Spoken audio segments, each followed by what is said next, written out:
No último capítulo da segunda temporada de Lost Canvas, Doko se sacrifica enfrentando Hades sozinho para que seus companheiros possam fugir.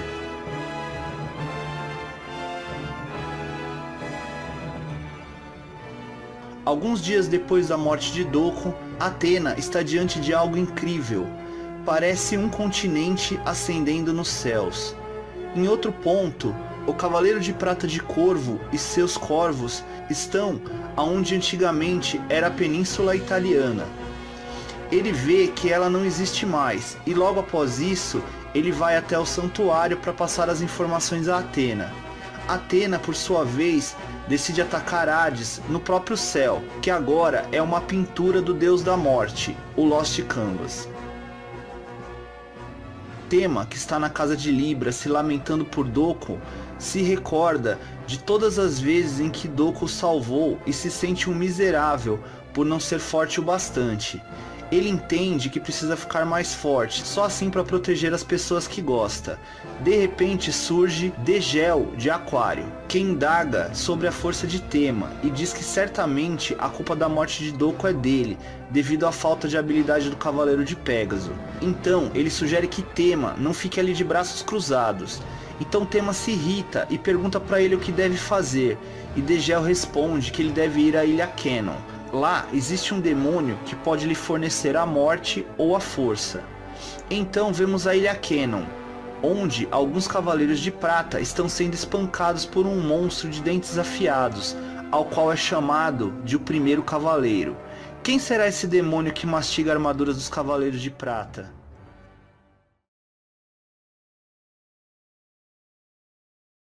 Tema finalmente chega à Ilha Canon. Lá ele encontra aldeões que tentam persuadi-los a não ir ao encontro do demônio. Porém, o Cavaleiro de Pégasus segue em direção ao vulcão. Na subida, ele se depara com ossos. Ao chegar no topo, ele grita para o demônio aparecer, mas ele é tão rápido que Tema nem percebe o momento em que ele aparece atrás dele. O demônio diz que irá devorá-lo, mas surpreendentemente Tema se ajoelha e pede para que o demônio seja seu mestre. Então o demônio diz que será seu mestre se ele se jogar do penhasco. Tema não tem escolha, ou é a morte pelo penhasco ou é ser devorado pelo demônio. No santuário, Athena chama Degel de Aquário e o ordena que viaje até o Graade Azul, para que assim os poderes de Athena se equiparem aos de Hades. Então ao fundo vemos a imagem do deus Poseidon. O demônio comenta que nesse momento Tema já deve estar no outro mundo, se lamentando por ter saltado. Eis que surge Tema saindo do penhasco vivo, então pede novamente que o treine. O demônio então joga a urna de Pégaso para baixo do penhasco, dizendo para Tema que se ele quer ser forte, precisa renunciar à armadura. Após isso, eles vão até uma cachoeira de magma. O poder do demônio é tão grande que com um grito faz cessar a atividade do vulcão. O demônio diz a Tema que ele tem 3 dias para aprender a manipular o magma ou será devorado por ele. Tema tem dificuldade para entender as palavras que o demônio quis dizer e falha na tentativa de controlar o magma. Desanimado, ele se lembra de todos que já se foram. E finalmente Tema começa a entender os ensinamentos do demônio sobre manipular o cosmo. E ele já consegue dominar um pouco do magma. De repente, o demônio aparece e joga Pégaso de cima da cachoeira de magma. Então Tema cai para a morte no magma incandescente. Será que Tema vai conseguir sobreviver ao treinamento?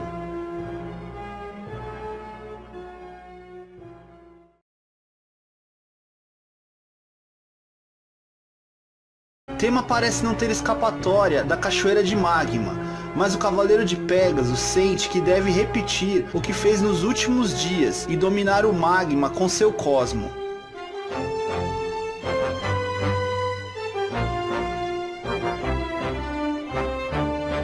Com isso, ele consegue surpreender o demônio, que agora leva seu aluno para a última prova.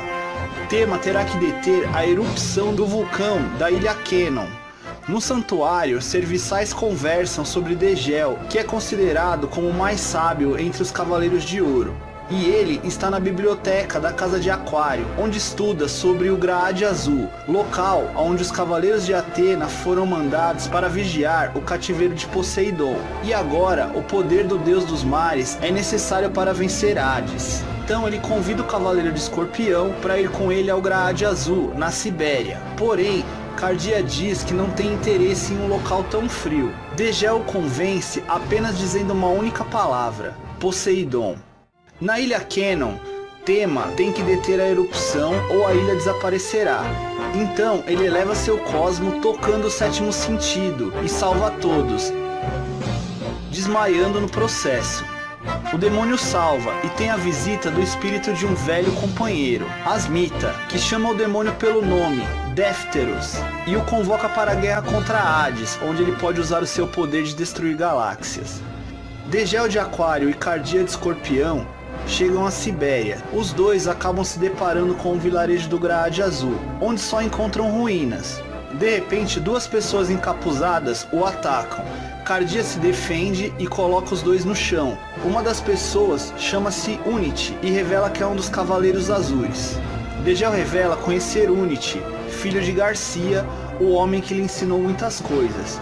Unity leva os dois até a cidade, onde há uma grande biblioteca. Eles encontram o brasão de Poseidon e o selo de Atena. Cardia, Degel e Unity se veem em frente ao templo de Poseidon. Lá, na verdade, é Atlântida, a capital do Reino do Mar.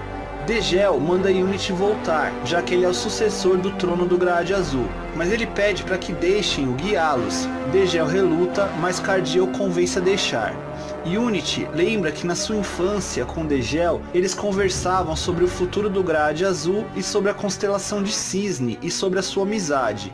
Eles chegam ao templo principal, mas Unity é atacado mortalmente por Radamantes, que está acompanhado por Pandora. O que eles estão fazendo ali?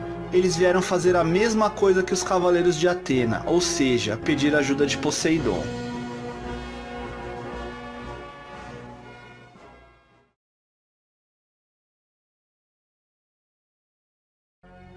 Degel de Aquário está atônito diante da imagem de seu amigo morto, fazendo com que sua ira exploda, criando um enorme cosmo ao disparar o Execução Aurora.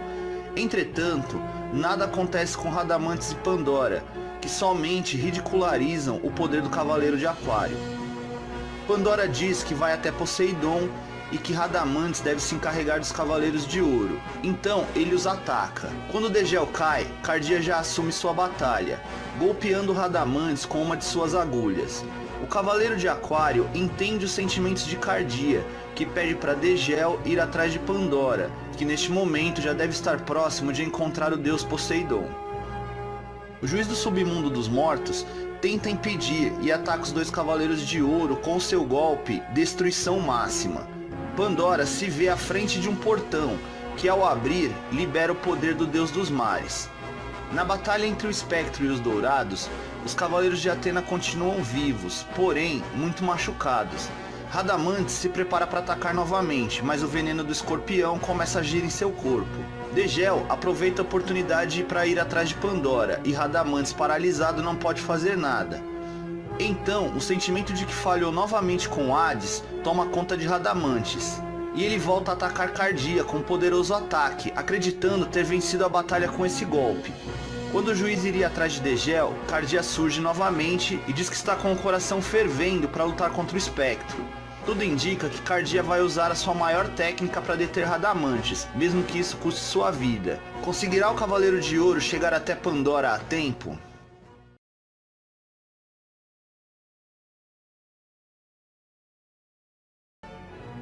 Cardia de Escorpião mostra que está inteiro, mas ainda é alvo dos insultos de Radamantes, que o considera um egocêntrico. Porém, nada faz mudar o jeito irônico e desafiador de Cardia, que dispara um novo golpe, o Agulha Escarlate Incandescente. De início parece que o golpe não faz nada ao espectro, entretanto esse golpe liga os corações dos adversários, fazendo que o calor dos órgãos do Cavaleiro de Ouro se transmitam para o espectro.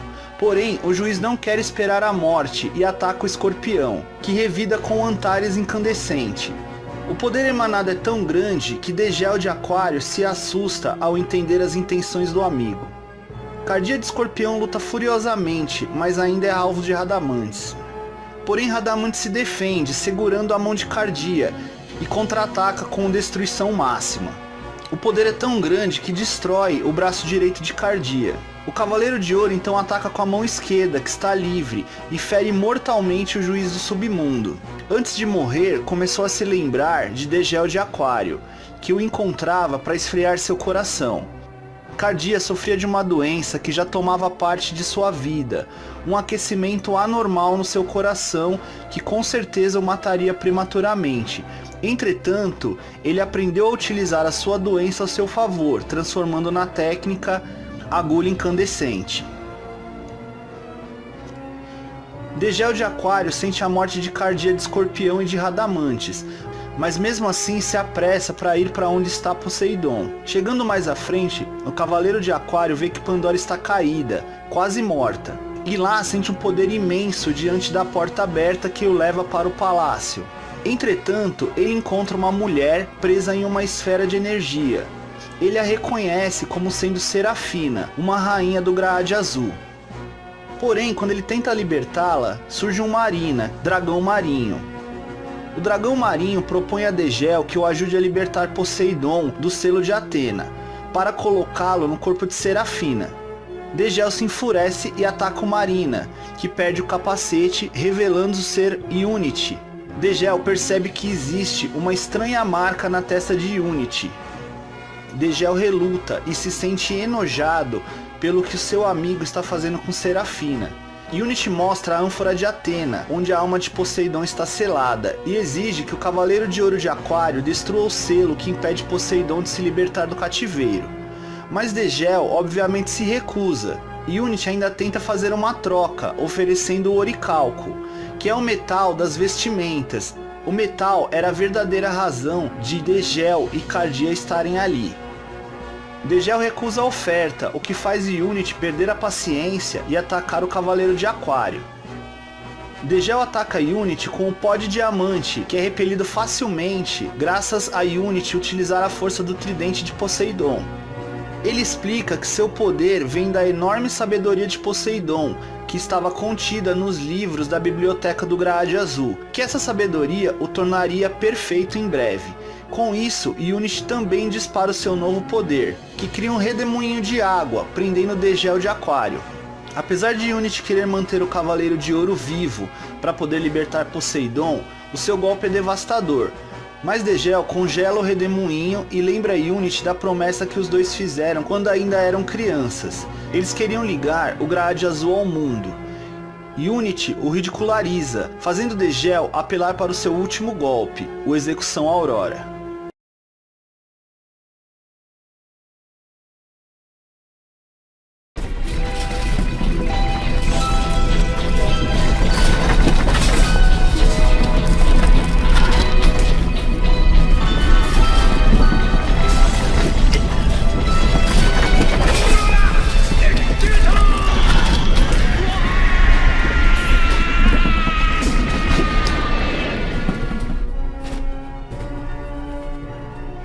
Degel dispara a Execução Aurora, mas Unity consegue se esquivar. Porém, o alvo de Degel nunca foi Unity, e sim o oceano que cobria suas cabeças. Grandes blocos de gelo caem do céu, destruindo a estátua de Poseidon e derrotando Unity. Degel tenta acordar Serafina, mas é surpreendido por Unity, que diz que ela já está morta devido a uma doença que a afligia há muito tempo. Foi um simples resfriado, nada fora do comum para o clima extremo do Graade Azul. Unity havia perdido sua irmã, seu sol, sua luz guia naquele mundo desolado. Como podia ele manter a esperança se o sol havia abandonado o Graade Azul? Não adiantava de nada o quanto ele amava aquelas terras, ele não poderia dar um futuro para elas, por mais que ele trabalhasse duro. Foi o seu desespero que fez-o sucumbir ao controle de Poseidon. Mas Unity já não estava mais sob seu controle. Ele fica contente que tenha sido Degel que tenha o libertado. Então, ele oferece ao Cavaleiro de Ouro o Oricalco, o cristal que contém o poder do continente perdido de Atlântida e o poder de Poseidon. Porém, antes que tivesse a chance de pegá-lo, o cristal é tomado de suas mãos por Pandora. Ela se encanta com o imenso poder do artefato, mas diz que não pode deixar algo assim atrapalhar os planos do Sr. Hades. Então, com seu tridente, ela destrói o oricalco.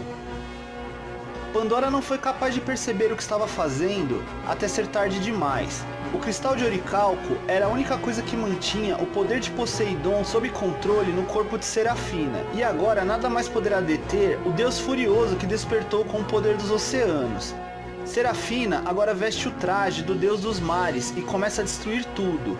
Pandora fica desesperada com o que fez, mas Degel diz que acalmará a fúria de Poseidon e pede para Unity que recolha o que sobrou do cristal e o entregue para Atena. O Cavaleiro de Ouro de Aquário usa o seu golpe Esquife de Gelo, mas antes de acabar de aprisionar o deus dos mares, Serafina desperta e olha com carinho para Degel enquanto os dois congelam junto com Atlântida. Degel se despede de Unity, que sofre por não ter mais os poderes do dragão marinho. Quando ele estava prestes a ser pego pela onda de gelo, ele sente um calor, é cardia de escorpião. Ao acordar na superfície, Unity grita por todos, mas ninguém mais havia sobrevivido.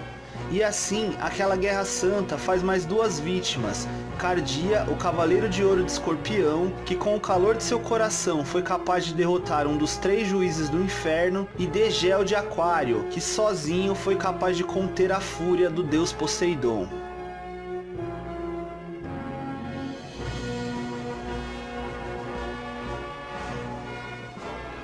No Tibete, Yuzuria olha a vista com seu rosto descoberto e é surpreendida por Yato. Ele a repreende, mencionando a lei que obriga as Amazonas a usar máscara. Mas não é hora para discussões, eles estão atrás de um barco utilizado na última Guerra Santa. Mas não é qualquer barco, com esse barco eles serão capazes de subir até o Lost Canvas no céu. Durante a busca, meio que por acidente, Yato acha a embarcação que está congelada. Ele até tenta destruir o gelo, mas falha. A embarcação está coberta por uma camada de gelo muito espessa, tão sólida que parece ser impossível quebrá-la.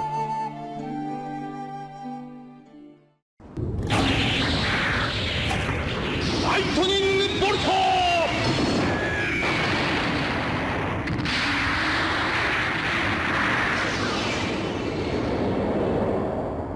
Eis que surge Regulus, o Cavaleiro de Ouro de Leão.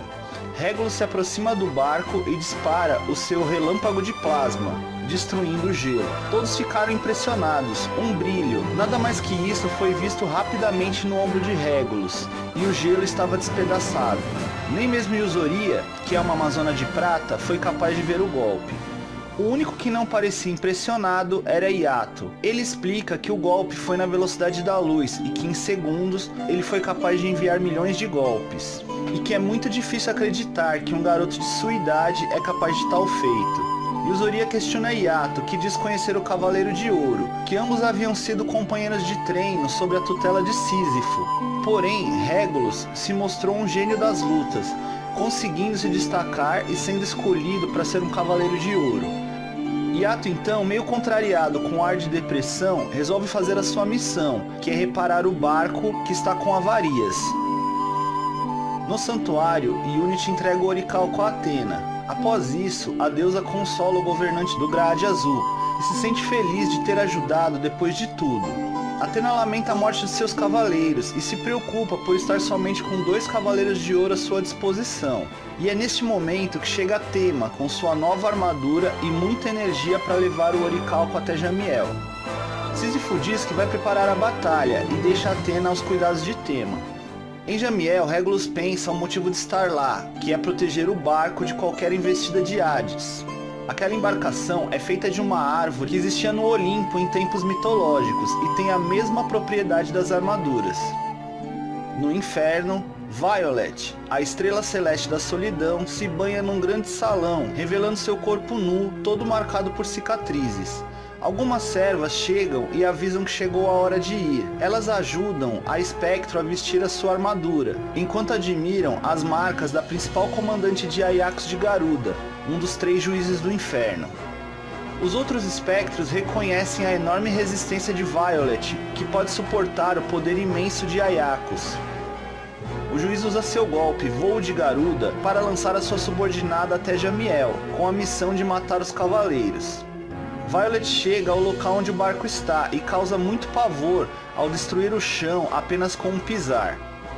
Todos tremem diante do poder da Espectro, então Violet vai até o barco, mas é segura pelos Cavaleiros de Bronze, Lobo, Hidra, Urso e Leão Menor. Porém, com uma simples expansão de Cosmo, Violet se livra de todos eles, indo em direção ao barco para desespero dos cavaleiros. Então surge Regulus, ficando no caminho entre Violet e a embarcação.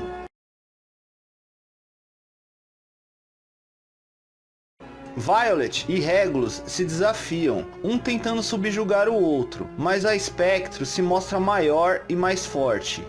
O fato não parece preocupar o jovem leão, que cita Aldebaran, que sempre dizia que o poder nasce para proteger algo. Violet parece se lembrar da batalha que teve com o touro.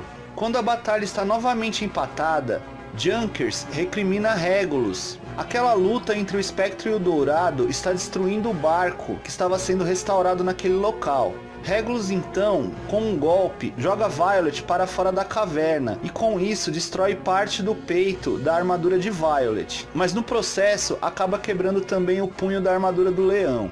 Agora a luta vai recomeçar, sem limites de espaço ou poder. Violet e Regulus agora lutam no espaço acima da caverna, a céu aberto. Não há limitação de poder para ambos. Violet então ataca Regulus, que mostra um enorme poder ao parar o golpe da Espectro apenas com um dedo e jogá-la para longe novamente. Mesmo assim, Violet parece bem tranquila.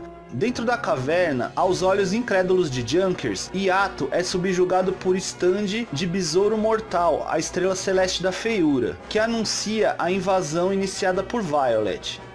Regulus, em um nível acima onde tudo isso acontecia, vê o barco voador dos espectros e quer acabar com Violet logo para ir ajudar seus amigos, mas Violet paralisa o Cavaleiro de Ouro com um poder que vem de suas sombras. Violet está agora com o imaturo Regulus em suas mãos.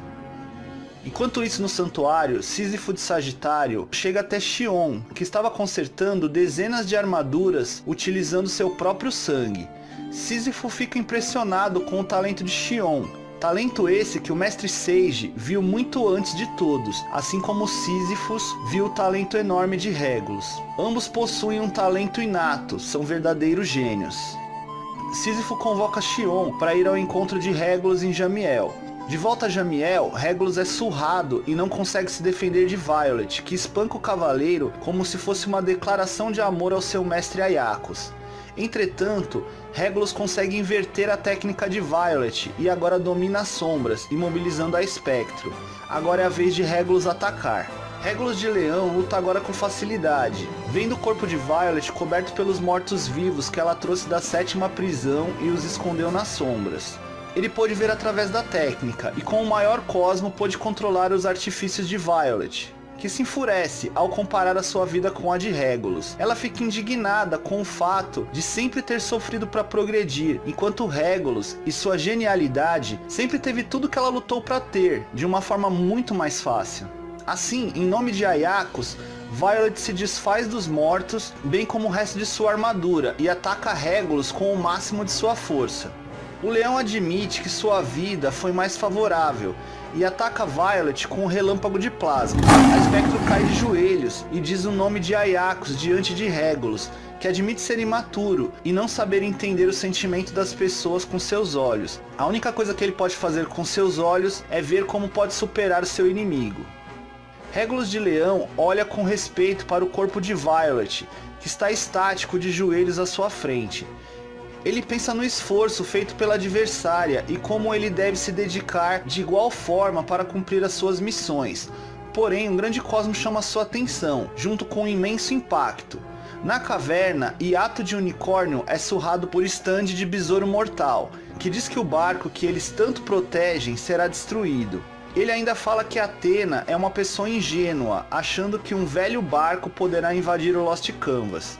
Stand se livra de Yato e vai junto com o exército atacar o barco, mas Junker de Lobo e seus companheiros de bronze, Urso, Hidra e Leão, e todos os outros soldados do santuário se juntam para criar uma barreira que consegue parar Stand e seus aliados. Mas de repente surge uma voz com um imenso cosmo, seguidos da chegada de um imenso veículo que simplesmente aparece destruindo tudo à sua volta. Eis que surge uma sombra com Violet em seus braços.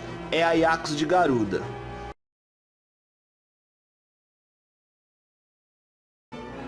A Iacos se diverte ao ver os Cavaleiros de Bronze e os soldados do santuário se esforçando para proteger o barco de sua destruição. O vilão desdenha dos laços de amizade de seus adversários e diz que acabará com tudo e todos ali. Ele acaricia o cabelo de Violet ao mesmo tempo que acaba com a barreira dos guerreiros de Atena.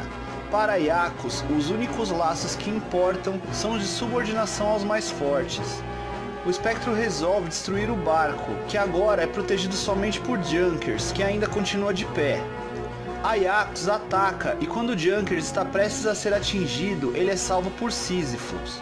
Sísifos diz que os laços entre os cavaleiros é exatamente o que Junkers mencionou, é o que lhes dá força. Sísifos manda Junkers ir com Tema, ativar o barco com Oricalco, que ele cuidará do juiz. Eles entram no barco e Tema não entende o significado de ativar o barco. Junkers explica que o barco tem um núcleo que ativa o poder da embarcação, e por este barco ter sido feito com uma árvore originária do Monte Olympus, ele tem o poder dos deuses. Assim, aquele local testa os humanos que ali entram. Quando Tema ia perguntar que tipo de teste, ele ouve algo. É Yato, que correu atrás deles após a ordem de Sísifos. O unicórnio está preso numa espécie de raiz que esmaga o Cavaleiro de Bronze. Junkers e Tema tentam ajudá-lo, mas sem sucesso. A raiz é forte demais e volta a crescer no momento que é retirada. Eis que surge Douglas de Urso para salvar Yato. Juntamente com o Urso chegam Kurtz de Hidra e Belriot de Leão Menor, que querem se juntar a Junkers. Mas de repente o que prendeu Yato começa a aumentar e esmagar a todos. Então o Urso decide ficar para trás para que todos passem. Eles relutam, mas aceitam. Mais pra frente surge uma barreira de espinhos. Quando Tema se prepara para destroçá-los, Junkers impede, dizendo que aquele era um teste que não se trata de poder. Então Kurtz decide usar o seu corpo para abrir caminho pelos espinhos, mesmo que isso o destrua. Junkers então vê mais um amigo se sacrificar. Tema se apressa para colocar o oricalco no núcleo do barco, mas Junkers diz que essa é a missão dele. Então Pégaso entrega a pedra para o lobo, que a põe no aglomerado de energia. O poder contido ali é demais. Junkers vai acabar sendo consumido pela energia antes mesmo que consiga terminar sua missão. É então que surge Belriot de Leão Menor para ajudá-lo. Mas não é só ele, os Cosmos de Douglas de Urso e de Kurtz de Hidra também desejam ajudá-lo a completar sua missão. Os corpos dos Cavaleiros de Bronze desaparecem, juntamente com todos os perigos que os cercavam. Entretanto, nada acontece, o que faz Yato de Unicórnio achar que tudo foi em vão. Mas de repente surgem vários espíritos que trabalham no barco, e ao fundo estão Junkers, Blériot, Kurtz e Douglas conversando calmamente. Yato corre até eles, mas eles apenas sorriem para o amigo e desaparecem, assim como todos os outros espíritos. O barco começa a se levantar e todos os soldados do santuário ficam admirados. Sísifos diz para Iacos que esse é o poder do laço que existe entre os cavaleiros. Iacos ri e diz que aquilo é muito bonito, mas eles pertencem ao chão. Eles chamam de seus subalternos e toma ali o espírito, matando o espectro. Ele usa o poder do soldado para disparar seu canhão, o Conquistador de Indra, nome dado pelo próprio Iacos. Tema, que empunha uma bandeira com o brasão de Atena, pede para Yato que navegue o barco. Mesmo relutando, o unicórnio aceita. O raio é disparado, passando pelo barco que voa nos céus. Mas o raio se desfaz em outros vários, como uma chuva de poderes devastadores. Quando os raios estão prestes a atingir o barco, surge Sísifos, que com milhares de flechas impedem qualquer impacto. Agora Tema se junta a Sísifos para proteger o barco. que repele parte do poder do espectro com seus meteoros, porém o barco é atingido mesmo assim.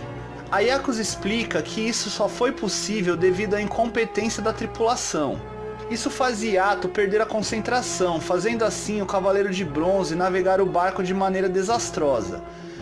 Mas as almas dos Cavaleiros de Bronze o ajudam novamente, e ao ouvir a voz de Junkers dizendo que ele sempre admirou Yato pelo fato dele sempre estar pronto a dar o melhor, mesmo nos piores momentos. Isso enche o unicórnio de confiança, o que faz o Barco da Esperança agora ficar completamente instável. Sísifos anuncia que os poderes dos barcos agora se equivalem, e é a hora dos cavaleiros superarem os espectros.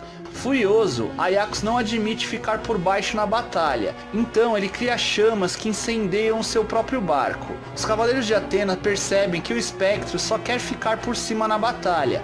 Aiacos faz com que seu barco, em chamas, caia sobre o Barco da Esperança, mas quando ia atingi-lo em cheio, Sísifos interrompe a queda da embarcação dos espectros com as mãos.